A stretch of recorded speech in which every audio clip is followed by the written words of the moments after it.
এগৰাকী মুছলমান যুৱক এই যুৱকগৰাকীৰ নাম হৈছে মকিবুল হুছেইন মকিবুল হুছেইন কিন্তু আৰএছএছৰ লগত জড়িত সাধাৰণতে আৰএছএছক মুছলমান বিৰোধী বুলি বহুতেই ধাৰণা কৰে পিছে মকিবুলৰ বাবে এই ধাৰণা ভ্ৰান্ত কিয়নো আৰএছএছৰ শাখালৈ যায় এইগৰাকী গোৱালপাৰাৰ মকিবুল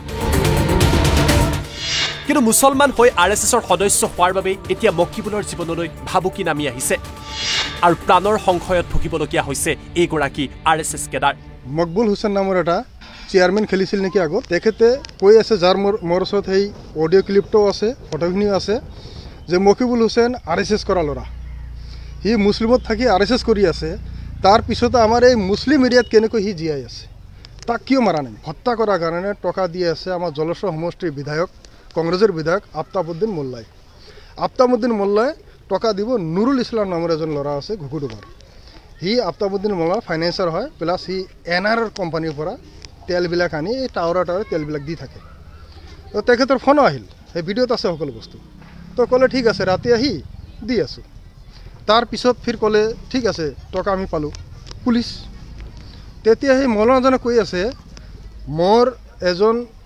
সতীৰ্থ প্লাছ প্ৰাক্তন বিজেপিৰ সদস্য আব্দুৰ ৰহিম জিবৰান ডাঙৰীয়া তেখেতৰ নাম ক'লে যে আব্দুৰ ৰহিম জিবৰানে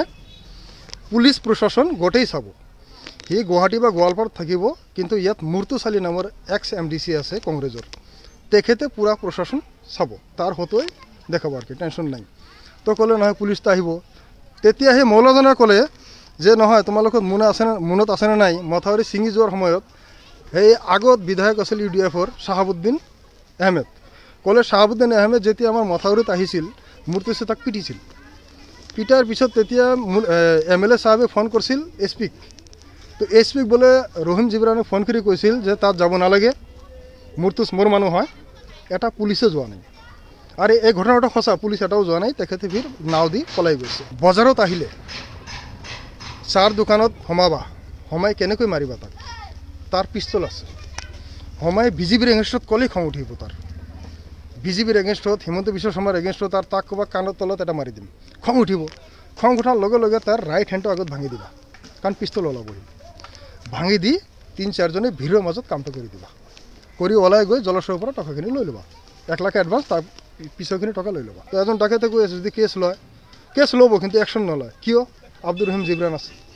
তো টকা দি আছে কংগ্ৰেছৰ বিধায়ক আফতাবউদ্দিন মোল্লা পুলিচ প্ৰশাসন চাব আব্দুৰ ৰহিম জিবৰান মকিবুল মাদ্ৰাছাৰো ছাত্ৰ আছিল মাদ্ৰাছাৰ ছাত্ৰ হোৱাৰ পিছত উচ্চ শিক্ষা তেওঁ গ্ৰহণ কৰে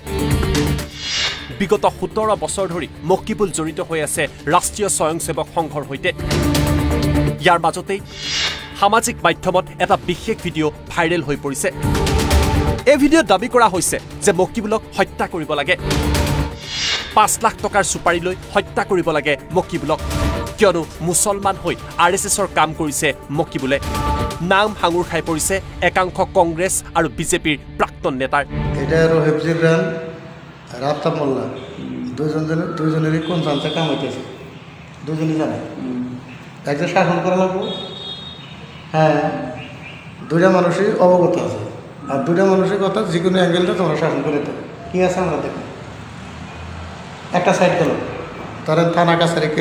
কেস মামলা যাই করুক গা ওরা যদি একটা পুলিশের বাচ্চা ফুল পারা আমার করবো ওই তো ওটা না লিখে আমরা মরবো নাকি আমরা বলি কি ওই তো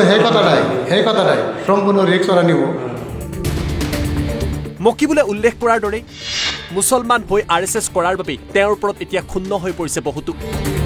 বিভিন্ন সময়ত আক্ৰমণো হৈছে মকিবুলৰ ওপৰত ইয়াৰ পাছতো আৰএছএছৰ হৈ কাম কৰি যাবলৈ বদ্ধপৰিকৰ এইগৰাকী গোৱালপাৰাৰ Mokibul Hussain bureau' report Assam live 24